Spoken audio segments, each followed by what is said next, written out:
महाभारत का युद्ध समाप्त हो गया था। इस युद्ध में पांडवों की विजय तो कौरवों की पराजय हो गई थी।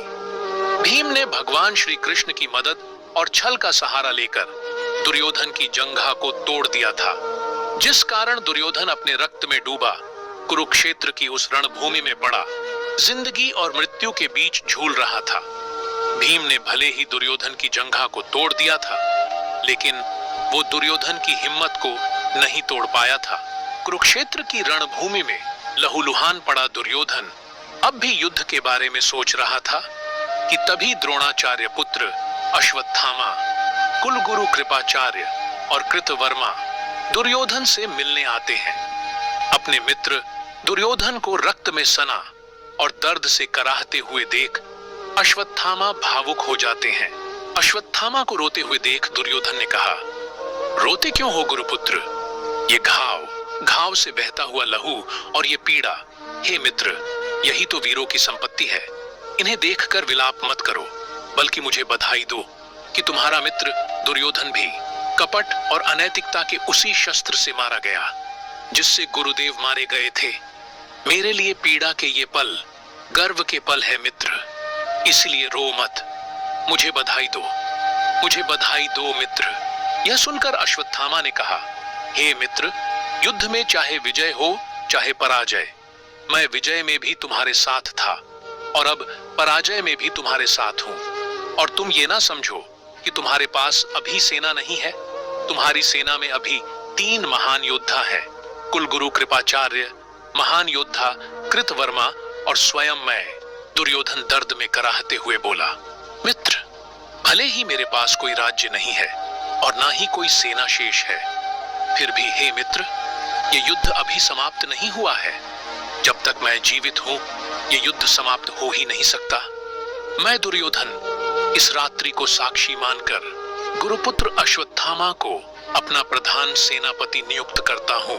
यह सुनकर अश्वत्थामा उत्तेजित स्वर में बोला, इस सेनापति के लिए आपका क्या आदेश है राजन?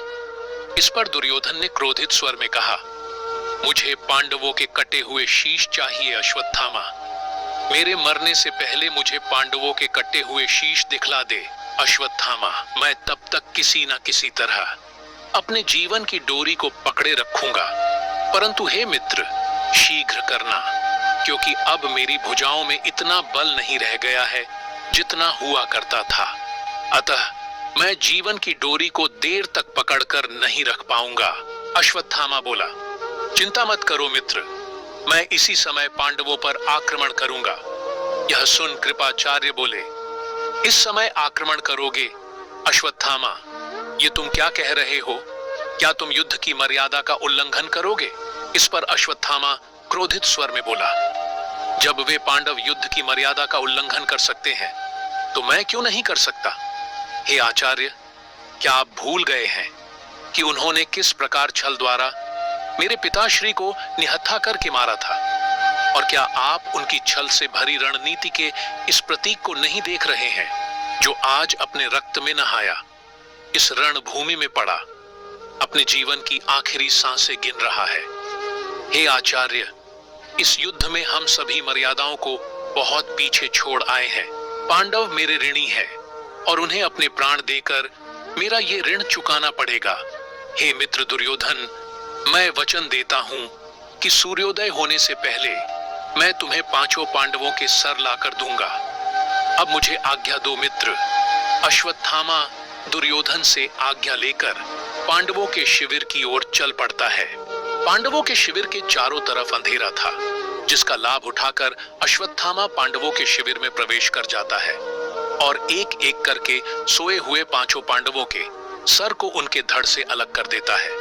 लेकिन जब अश्वत्थामा पांडवों के मृत शरीर को देखता है तो पाता है कि वो मृत शरीर पांडवों के नहीं बल्कि उनके 5 पुत्रों के थे, जिनका वध निर्दयता से अश्वत्थामा ने कर दिया था।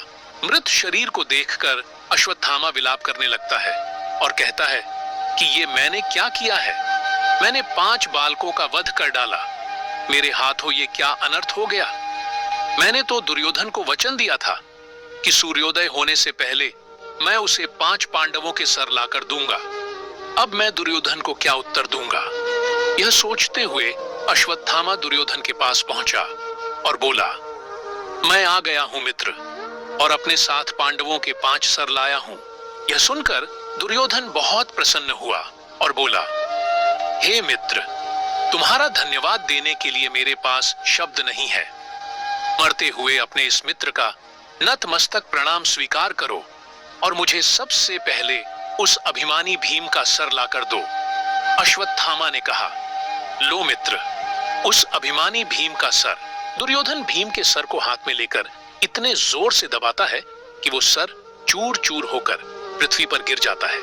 यह देख दुर्योधन अश्वत्थामा से कहता है, हे मित्र, मेरे साथ इस जीवन में सभी ने विश्वासघात किया है, परंतु मित्र, मुझे तुमसे ये आशा नहीं थी। अश्वत्थामा आश्चर्य से दुर्योधन से बोला, ये आप क्या कह रहे हो मित्र? दुर्योधन क्रोध में बोला, हाँ अश्वत्थामा, तुमने मुझसे विश्वासघात किया है।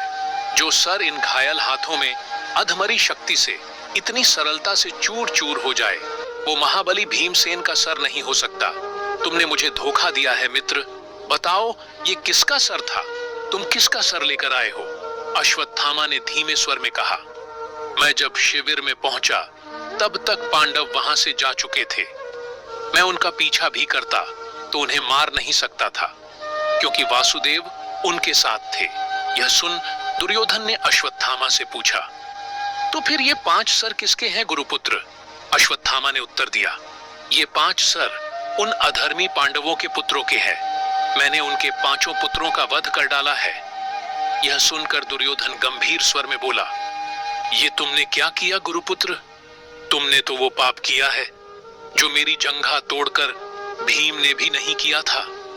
तुमने पांडवों के निर्दोष शिशुओं को मार दिया। तुमने पांडवों के पुत्रों को नहीं, कुरुवंश को समाप्त कर दिया है। हे गुरुपुत्र, मेरा युद्ध केवल पांडवों के साथ था और मुझे उनसे शत्रुता का ना तो दुख है और ना ही पश्चाताप, किंतु इन पांडवों के निर्दोष शिशुओं से मेरा कोई बैर नहीं था। हे मित्र, आने वाला इतिहास केवल इतना जानेगा कि दुर्योधन की हत्या भीम ने जंघा तोड़कर की थी, किंतु ये सत्य तुम्हारे और मेरे बीच रहेगा कि दुर्योधन की हत्या भीम ने नहीं, तुमने की थी। मेरी हत्या तुमने की है अश्वत्थामा, तुमने की है। यह कहकर दुर्योधन मृत्यु को प्राप्त हो जाता है और अश्वत्थामा दुर्योधन के शव के पास बैठा रोने लगता है। तो मित्रों, ये था दुर्योधन और अश्वत्थामा के बीच आखिरी संवाद। आपको ये वीडियो कैसी लगी? आप अपनी राय हमें कमेंट के माध्यम से भी दे सकते हैं। वीडियो पसंद आई हो